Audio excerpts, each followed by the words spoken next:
Hi hello namaste welcome to my YouTube channel ಆತ್ಮೀಯರೇ.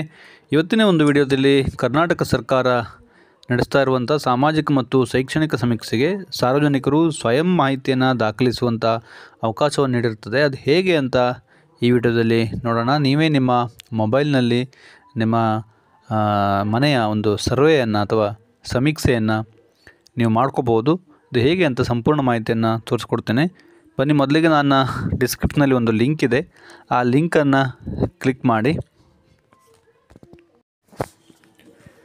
Okay, ಲಿಂಕನ್ನು click ಮಾಡಿದ ಮೇಲೆ ಈ ಥರ ಒಂದು ಪೇಜ್ ಓಪನ್ ಆಗುತ್ತೆ ನೋಡಿ. ಇಲ್ಲಿ ಸ್ಥಳ ಪ್ರವೇಶಕ್ಕೆ ಅಗತ್ಯ ಅಂದರೆ ಲೊಕೇಶನ್ ಆಕ್ಸೆಸ್ ರಿಕ್ವೆಸ್ಟೆಡ್ ಅಂತ ಬರುತ್ತೆ, ಅದನ್ನು ಅನುಮತಿ ಕೊಡಿ. ಇಲ್ಲಿ allow while using the site ಅಂತಿದೆಯಲ್ಲ, ಅದ್ರ ಮೇಲೆ ಕ್ಲಿಕ್ ಮಾಡಿ. ಓಕೆ, ಅದ್ರ ಮೇಲೆ ಕ್ಲಿಕ್ ಮಾಡಿದಾಗ ಈ ಒಂದು ಪೇಜ್ ಓಪನ್ ಆಗುತ್ತೆ. ಇಲ್ಲಿ ಸಮೀಕ್ಷೆದಾರ ಮತ್ತು ಸಿಟಿಜನ್ ಅಂತ ಬರುತ್ತೆ, ನಾಗರಿಕ. ನೀವು ನಾಗರಿಕರಾಗಿರೋದ್ರಿಂದ ನಾಗರಿಕರ ಮೇಲೆ ಕ್ಲಿಕ್ ಮಾಡಿ. ಅದನ್ನು ಕ್ಲಿಕ್ ಮಾಡಿದಾಗ ನಿಮ್ಮ ಫೋನ್ ನಂಬರ್ ಕೇಳುತ್ತೆ. ಅಲ್ಲಿ ನಿಮ್ಮ ಫೋನ್ ನಂಬರನ್ನು ಹಾಕಿ ನಿಮ್ಮ ಮೊಬೈಲಿಗೆ ಒಂದು OTP ಬರುತ್ತೆ. OTPಯನ್ನು ಎಂಟರ್ ಮಾಡಿದ ಕೂಡಲೇ ಓಪನ್ ಆಗುತ್ತೆ ನೋಡಿ. ಸರ್ವೆ ಒಂದು ಸಮೀಕ್ಷೆ ಒಂದು ಇದು ಓಪನ್ ಆಗುತ್ತೆ. OTP ಹಾಕಿದ ನಂತರ 4 ಡಿಜಿಟ್ನ ಒಂದು OTP ಬರುತ್ತೆ. ಇದೊಂದು ಸ್ವಲ್ಪ ವಿಡಿಯೋ ದೊಡ್ಡದಾದರೂ ಸಂಪೂರ್ಣವಾಗಿ ನೋಡಿ. ಯಾರೆಲ್ಲ ಸಮೀಕ್ಷೆಯನ್ನು ನೀವೇ ಸ್ವಯಂ ಮಾಡ್ಕೋಬೇಕು ಅನ್ಕೋತಿರಲ್ಲ. ಓಕೆ, ಈ ಒಂದು ಪೇಜ್ ಓಪನ್ ಆಗಿದೆ ನೋಡಿ. ನೀವು ಇದು ಒಂದೇ OTPಯಿಂದ ನೀವು 2-3 ಜನರದನ್ನು 2-3 ಮನೆಯದನ್ನು ಕೂಡ ಮಾಡಲಿಕ್ಕೆ ಸಾಧ್ಯ ಇದೆ. ನಮ್ಮ ಮನೆಯದನ್ನು ನಾವು ಮಾಡ್ಕೊಳ್ಳುವಂಥದ್ದು ಹೇಗೆ ಅನ್ನುವಂಥದ್ದು ನೋಡಿ. ಇಲ್ಲಿ ಸಮೀಕ್ಷೆಯನ್ನು ಪ್ರಾರಂಭಿಸಿ ಅಂತಿದೆಯಲ್ಲ, ಹೊಸ ಸಮೀಕ್ಷೆಯನ್ನು ಪ್ರಾರಂಭಿಸಿ ಅಂತಿದೆ. ಓಕೆ, ನೆಕ್ಸ್ಟ್ ಇಲ್ಲಿ ಓಕೆ UHID ಸೆಲೆಕ್ಟೆಡ್ ಅಂತಿದೆ, ನಾಟ್ ಸೆಲೆಕ್ಟೆಡ್.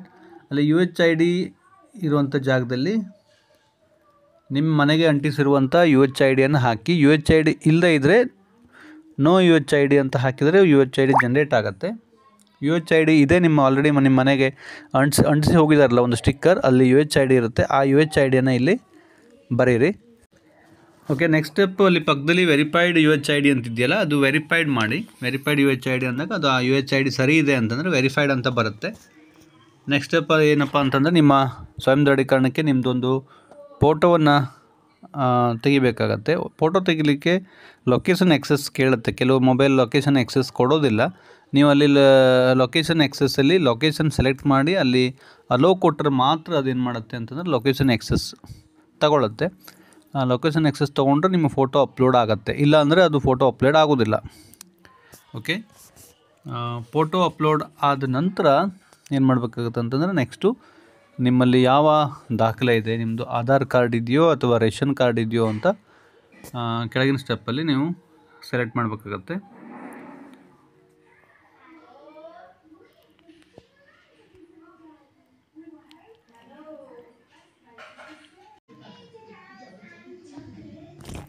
ಓಕೆ, ಇಲ್ಲಿ ನಮ್ಮ ಆಧಾರ್ ಡೀಟೇಲ್ಸನ್ನು ಹಾಕಿದಾಗ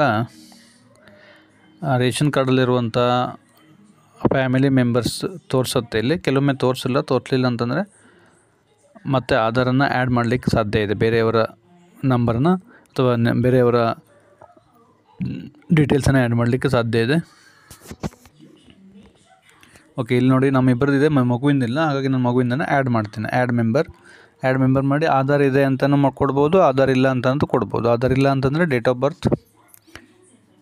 ಬರ್ತ್ ಹಾಕಿದ್ದು ಡೇಟ್ ಆಫ್ ಬರ್ತ್ ಹಾಕಿ ನೇಮನ್ನು ಟೈಪ್ ಮಾಡಿ ಮೇಲ್ ಆರ್ ಫಿಮೇಲ್ ಸೆಲೆಕ್ಟ್ ಮಾಡಿದರೆ ಸಾಕಾಗತ್ತೆ. ಆಧಾರ್ ಇದೆ ಅಂದರೆ ಈ KYC ಮೂಲಕನೂ ಕಂಪ್ಲೀಟಾಗಿ ಆಧಾರ್ ಹಾಕಿ OTP ತೊಗೊಂಡು ಕೂಡ ಮಾಡಲಿಕ್ಕೆ ಸಾಧ್ಯ ಇದೆ. ಓಕೆ, ನೀವು ಕರೆಕ್ಟಾಗಿ ಟೈಪ್ ಮಾಡ್ತೀರಂತಂದರೆ ಆಧಾರ್ ಇಟ್ಕೊಂಡು ನೋ ಆಧಾರ್ ಅಂತಲೂ ಹಾಕಿ ಮಾಡ್ಬೋದು.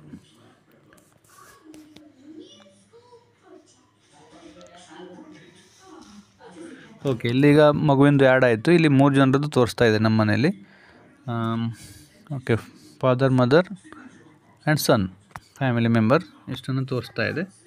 ಇದಾದ ನಂತರ ಸರ್ವೆಯನ್ನು ಸ್ಟಾರ್ಟ್ ಮಾಡ್ಬೋದು. ಒಂದು ಸಲ ನೀವು ಸಬ್ಮಿಟ್ ಮಾಡಿ ಮುಂದಕ್ಕೆ ಹೋದರೆ ಮತ್ತೆ ಆ್ಯಡ್ ಮಾಡಲಿಕ್ಕೆ ಆಗಲ್ಲ. ಆ್ಯಡ್ ಮಾಡೋರು ಯಾರೇ ಇದ್ದರೆ ಮೊದಲೇ ಆ್ಯಡ್ ಮಾಡ್ಕೋಬೇಕಾಗತ್ತೆ.